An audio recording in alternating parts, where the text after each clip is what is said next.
शम्भुमि शानमे शिवं शङ्करं शम्भुमि शानमे प्रभुं. Hi friends, this is NJ, host on this channel. So you must be wondering where I have reached now. You know, we have shifted from that usual place from where I used to record my videos from my terrace. So I thought of recording the videos yesterday from inside the home, but the light was very dull. So I thought of just experimenting over here at this construction site just, next to my apartment. So we will continue our discussion on the nakshatra number 25, the Purva Bhadrapada Nakshatra.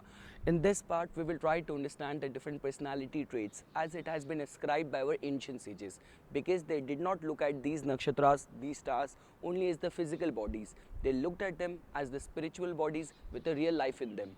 And if something is alive, that should be described with a proper description in the form of the caste, the gender, the body parts, the list of the auspicious and the inauspicious activities which you can think of opting or avoiding at the predominance of those nakshatras. So all of that we are going to discuss in this video. And before we'll start our discussion, just a quick recap of all what we have studied so far. We have already discussed in the introductory video that this nakshatra falls into zodiac sign. 3 pada of this nakshatra falls in the Aquarius and 1 pada falls in the Pisces. Its domain is from 20 degree of Aquarius reaching till 3 degree 20 minutes in the Pisces sign. When it comes to the rulership, so that goes to the planet Jupiter. When it comes to the power, there's a Shakti. So this nakshatra has got the Yajamana, Udayamana, Shakti, which means power to rise the evolutionary level of someone, power to give, spirituality and rekindle the spiritual fire in someone's life. When it comes to the indication, so this nakshatra along with the following nakshatra, the Uttara Bhadrapada Nakshatra, is seen as the burning pair or the scorching pair. Even the desire of this nakshatra is to give grace and splendor of the spiritual knowledge. When it comes to the deity presiding on this nakshatra, so a very esoteric god, Aja Ekapada, has been assigned as the presiding deity of this nakshatra.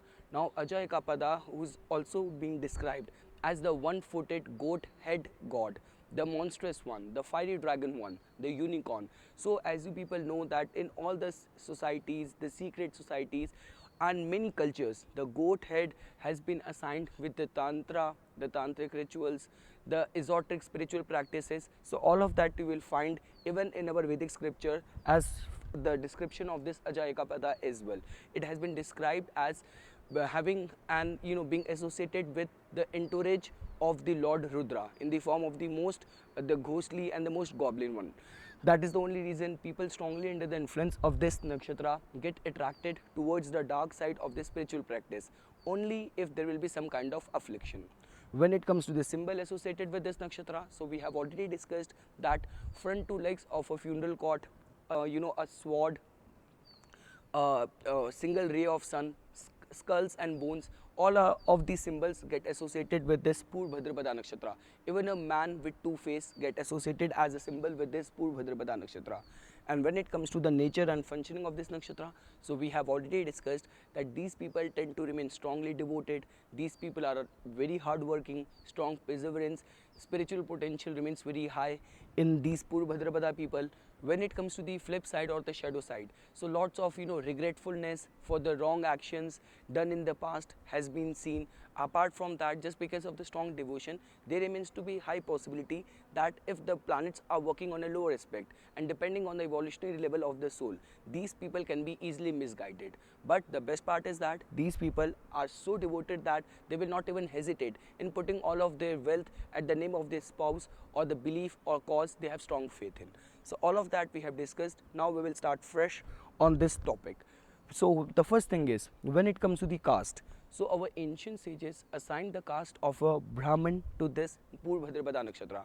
And like the way I always say, do not get confused by these caste system. In today's day and age, they just mean your spiritual and your mental inclination. Someone who has the Brahmin caste will always remain in the pursuit of the knowledge, and this nakshatra has a lot to do regarding the spiritual pursuit. Now that would be a different case, that how that that pursuit is going to turn out, or even if the person has taken the knowledge, how he is making use of that. But one thing which is very sure is that the caste is Brahman, and we can also find one more connecting link to that, because the rulership has gone to the planet Jupiter, which is the most Brahmanical planet. When it comes to the gender, so our ancient sages assigned the caste of a male gender to this Purva Bhadrapada Nakshatra, and as you people know that even the presiding deity and the ruling planet both are a male entity. When it comes to the direction, this nakshatra governs the west direction. So you can think of doing the and reciting the bij mantras and all the propository measures while facing the west direction, even taking the important journeys at the time of the predominance of this Purva Bhadrapada Nakshatra in the west direction. When it comes to the body parts governed by this Purva Bhadrapada Nakshatra, so it governs the sides of the body, the ribs, the abdomens, the side of the leg, the sole of the feet, and the left thigh is also being associated with this Purva Bhadrapada Nakshatra. When it comes to the humor, the Ayurvedic Constitution, so the Vata, the airy constitution, gets associated with this Purva Bhadrapada Nakshatra. When it comes to the Guna, Tattva, and the Gana, so our ancient sages assigned the Sattvic Guna to this Purva Bhadrapada Nakshatra because of all the qualities of remaining in the pursuit of the knowledge, along with the generosity, the detachment associated with this Purva Bhadrapada Nakshatra. When it comes to the Tattva, the element, so ether element has been assigned to this Purva Bhadrapada Nakshatra because of the dissoluting aspect and the the functioning of this Purva Bhadrapada Nakshatra. When it comes to the Gana, so our ancient sages assigned the Manushya, the human Gana, to this Purva Bhadrapada Nakshatra. When it comes to the list of the auspicious and the inauspicious activities, the most important part of understanding the behavior and the functioning of any nakshatra, so the auspicious activities, so any activity related to the termination, related to the ends, all the activities which involves lot of risk, lots of uncertainties, doing the funeral rites, get associated with this Purva Bhadrapada Nakshatra, which are considered as auspicious, that you can think of taking. When it comes to the list of the inauspicious activities, so initiating anything related to initiation is not considered as auspicious. Any activity related to marriage, related to the traveling, the sex, is not considered as auspicious at the predominance of Purva Bhadrapada Nakshatra. A lot has been written in our Vedic scriptures that all the activities taken at the time of the predominance of this nakshatra just end up causing grief and sorrow. So you need to take into consideration all of these things. When it comes to the disposition of this nakshatra, so first of all, the orientation of this nakshatra is, it is a downward looking nakshatra. It's an adhumukha nakshatra. So downward facing just means that it is more suited for the research. It is more suited and it is more associated with what lies beneath the surface. Even just because the secretive aspect of this nakshatra also we have discussed.